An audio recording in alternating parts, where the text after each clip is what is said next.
During this video segment, I want to give you an overview of the Curriculum Trak mapping solution. First of all, you'll notice the link is all color coordinated at the top. So if I'm going to be working in the maps area, we'll go to our second grade reading map. Notice that it's going to utilize red. If I go to second grade reading again, but I want to look at it more at the unit level, notice that it's going to use blue. If I want to look at a listing of our standards, it uses green and so forth. That way, if you're in the middle of any area in the application, you'll have a real good idea of where you are based on the color. So let's go back to the dashboard. That's also the screen that you would see when you first log into the software. So as a teacher, you'll see a listing of your courses, and if there's any announcements that you have as a school, you can use this area to put those announcements in, and you can actually put a start and end date for those. So here's my courses, and if I click on any of those courses, notice what it does is it gives me an overview for that course. It shows me all the time frames and units, the scope and sequence, if you will. If you're using our lesson planner, it would show you your daily lesson. It also shows you how you're doing in your unit development. So it's saying that 100% of my units for this course have learning targets and assessments and essential questions and so forth. Also, you'll notice in the benchmarks area, it says that for this course there are 22 benchmarks that will be covered. And so I can move from course to course. Here's the information for reading, the information for mathematics, and so on. Next, let's work our way over, and we're going to work left to right. In the maps area then, let's go ahead and go into second grade math. And so this shows me the map for second grade math. Notice that it's organized for this particular school by months. We call those time frames. A lot of schools will use quarters or trimesters. This school happened to use months, which is fine as well. So in this month, here's the unit that's being taught. And it looks like, incidentally, this school covers approximately 1 unit, or at least for this course, 1 unit per time frame. But that need not be the case. You can have multiple units. If I want to see more information, I can expand so I can see all the information. Or I can close it again if I want to get it in the nice compact form so I can see more of a visual of everything that's going on in the course. Basically, in Curriculum Trak, it becomes very easy to edit and manage all your units. Basically, teachers just need to learn 2 tools, and that is the pencil and the paperclip. So first of all, if I want to edit our time frames and units, I can click on that. Notice here's our time frames and units. If I want to add a new time frame, I simply click on this and can add that in. Go ahead and cancel there. But let's say I want to add another unit to August, September here. We'll call it unit 1.5, just so I can kind of squeeze it in between there. And we don't have to call it that. We can call it whatever we want. We'll just call it test unit actually, so it stands out for us. And so let's go ahead and click save, and now notice there it is. And so I can click go back, and it brings me back to my map. So there's the unit that I just added. If I want to edit the content in that unit, right now it's empty, so when I click this pencil, which means edit again, in essence it's going to bring me to a blank slate, and I can type in my essential questions. What rock formations might we find under our school? I guess this was a math unit, but you can add those questions, and so this is my second essential question. And I can go ahead and put in my learning targets. And just because this is just an overview, I'm just going to keep it very simple, and let's put in some text in several of these and so forth. And so let's go ahead and click save. And now notice in my unit here, I have my content that I just entered. The next item over is the attached resources. And so we talked about pencils being edit. So we learned about those. So now let's talk about the paper clips, which is attaching. So if I want to attach unit resources, That might be, for instance, let's say in the resource area, I would like to upload a file. So I could go ahead and find whatever file I want to upload. We'll just grab a PDF in this case, and we can rename it if we want to. So let's say that it is our test unit activity. And we'll go ahead and click Save. Attachments can be uploaded files like what I just did. They can be website links as well. So let's say that I want to create a link. We'll go to water.org, and it's going to ask me for the name of this link. And then the third option is it could be a page with text. So if you just wanted to have an editor and be able to author some text, you could do that as well. Oh, I have to select which field it gets attached to. We'll put it in the resources as well. So let's click go back, and so now notice here's the two that I just uploaded. This is an uploaded file. Happens to be a PDF, but there's many different file types that you can have, and here is our website. And notice it opens in a new browser window, so when I close it, I'm right back where I started. And then the next icon is the paperclip for attaching benchmarks.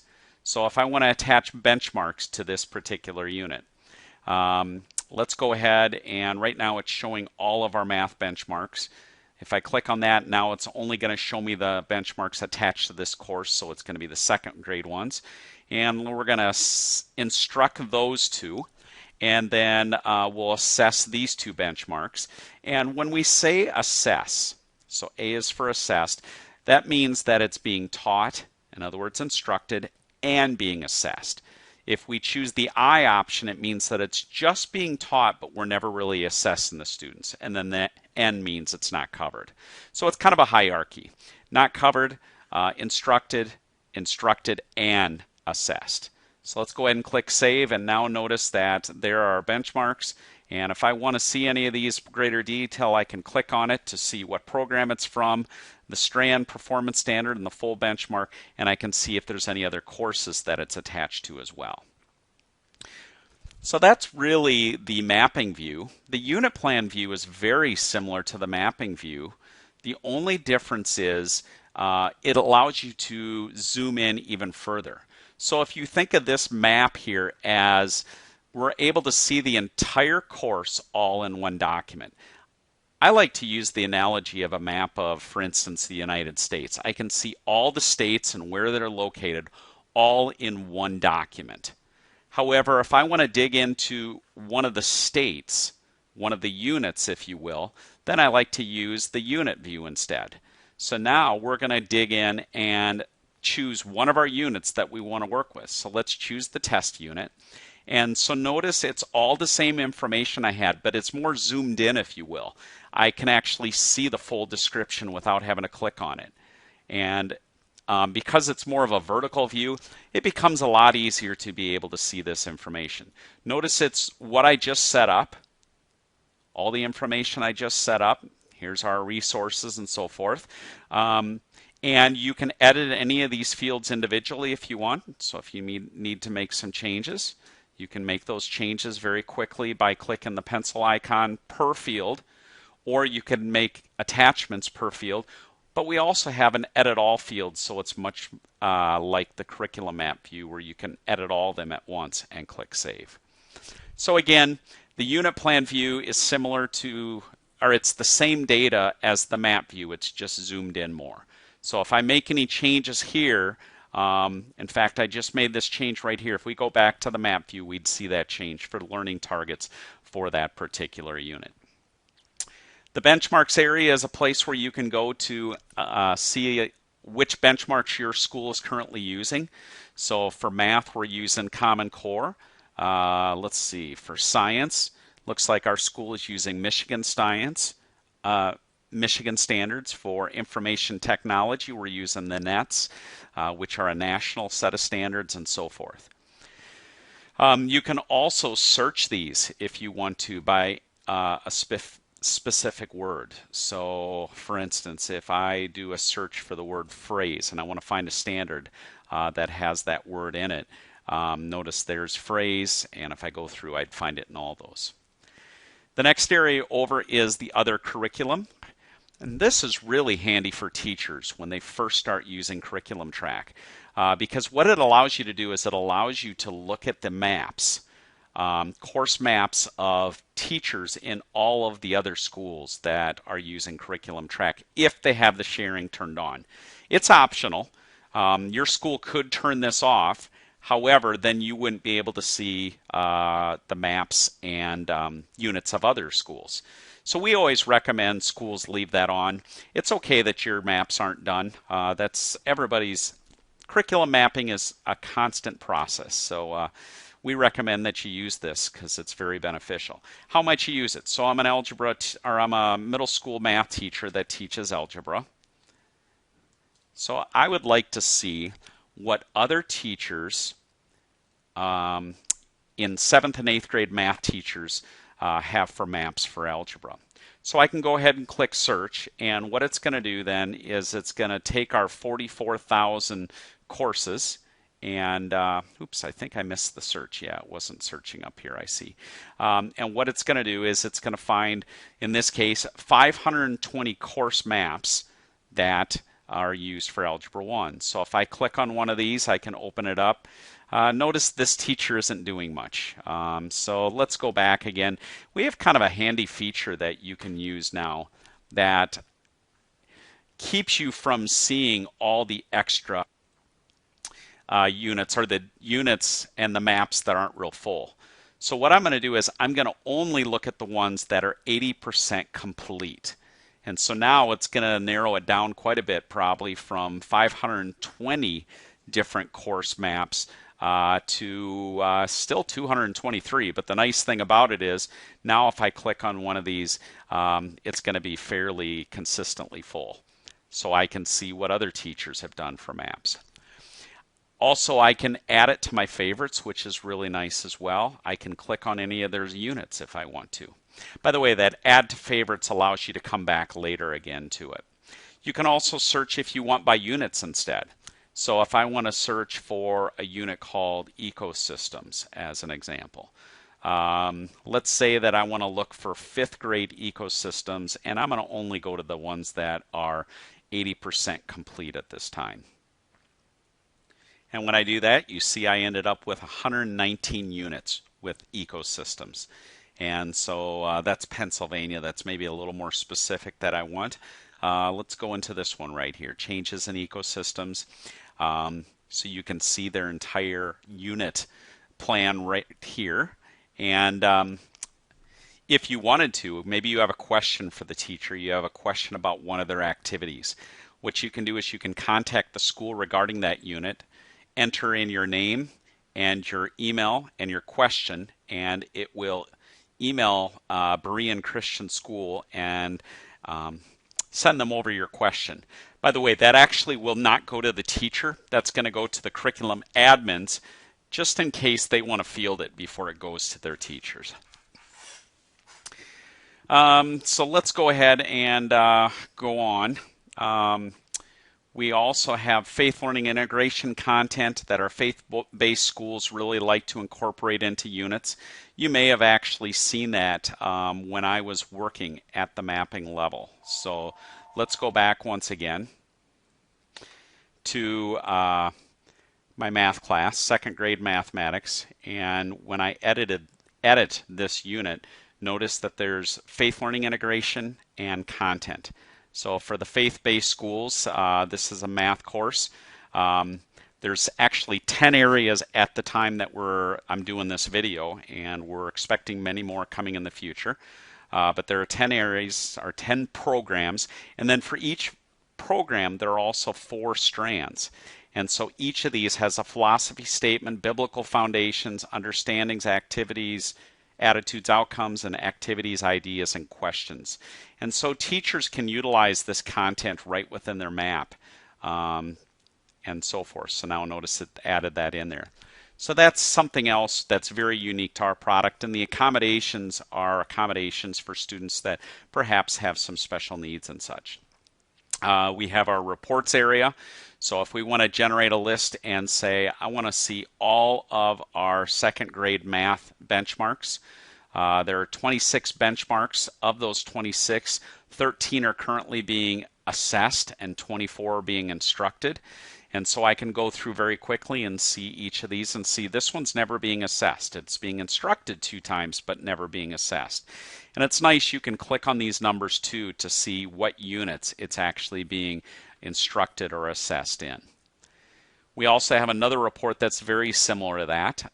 Let's go to the benchmark map. The difference with this one is, let's choose all grades. It's more a graphical view of the data that we just saw.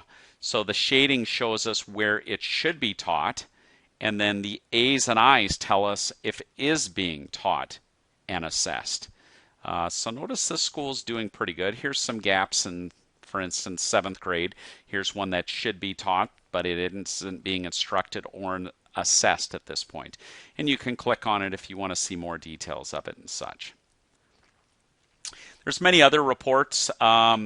We have our scope and sequence report. So for instance, if we want to look at, I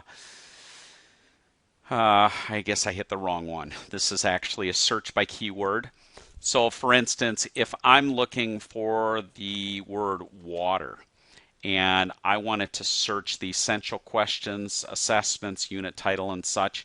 Notice there are 36 different units, some in art, some in science, and so forth that have that. So the beautiful thing about doing your mapping in a solution like this is it's database driven, so you pretty much can report out on anything you want and be able to utilize that later on. And then the admin area is more of the setup area where your curriculum admin folks will set up your courses. This is where they can come in and add new courses. This is where they can sort their courses if they want to, utilizing our drag and drop technology. This is also where they can go in and they can set up all their templates. So for instance, the school that I'm working on now, this is where they set up their fields for the template itself, the essential questions and so forth. I forgot to mention that when I was in the mapping area, but all the fields that you see going across here are completely customizable for each school. The last thing I want to mention here is with this newer system that we built in 2017, all these icons are much easier to use on a touchscreen environment, and even if you want to use your phone. Oops. So let's take this and let's drag it and make it really small, like what a phone might use. Notice the menu then uses what's called a hamburger menu, and so you can very easily go to our mathematics here, and we'll go to our test unit. And notice I can click on any of these to see my essential questions or my learning targets and so forth. So it's really nice to work with on a mobile environment as well. This now concludes our demonstration overview.